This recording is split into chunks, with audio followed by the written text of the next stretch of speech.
Hello again. Today we're going to talk about the beautiful language that is used as a base for Jyotish.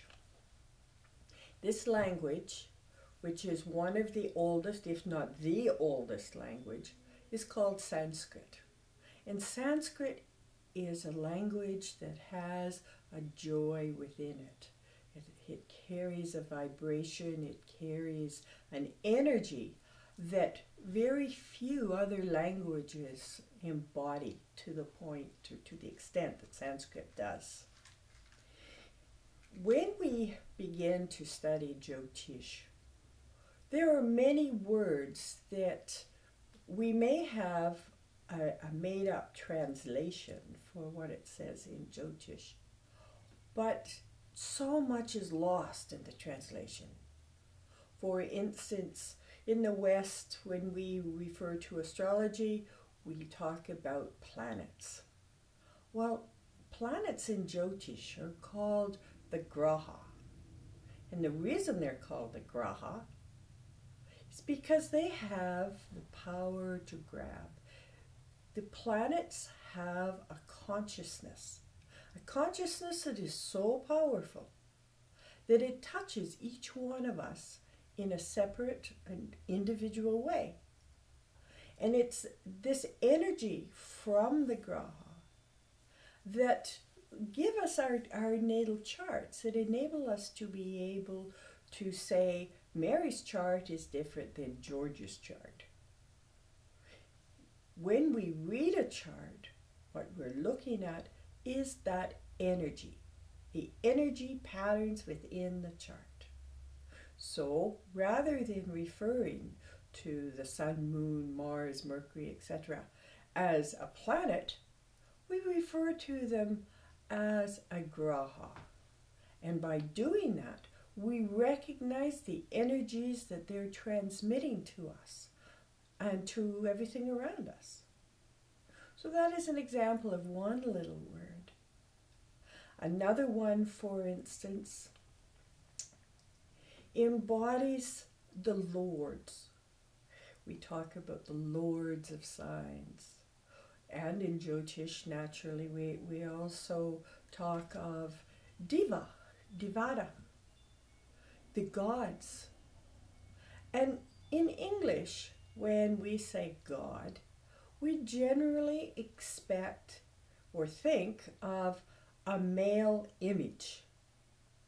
In Sanskrit, that's not so.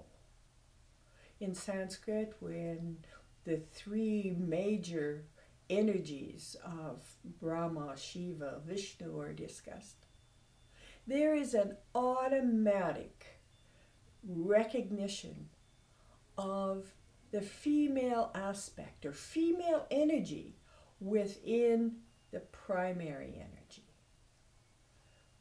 Now, we don't have that within our language.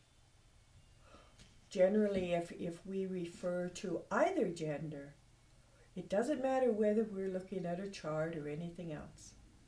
We only see the one, the male or the female. In Sanskrit, that's not so. In Sanskrit, the two are always acknowledged. You see, something that we don't often stop and think about is there can be no creation, none, without the union of a male energy of creation and a female energy of creation. And it's when these energies are combined that creation takes place. This is just a beginning of how rich this language is and how, as we begin to study, it enables us to look at the world in a slightly different way. It also forces us to recognize the energies that are within each one of us, and to recognize myself, to recognize the male energy within me. And if you are a man watching this, it's imperative for you to recognize the female energy within you. And when we look at a chart, we can see the interplay of these energies. And it is the interplay that goes on that makes us who we are. And once we understand that energy, then we're more able to understand ourselves, to have a little more compassion, not only for ourselves, but for the people around us. Because if we were all perfectly balanced and perfectly in harmony, we wouldn't be here. We're here to strive for that balance, to work for it, and to sort of laugh a little along the way too. So we don't take ourselves too serious, but that we do learn. So there will be many new words with new meanings that you're going to meet as you continue in this study, and you'll enjoy it.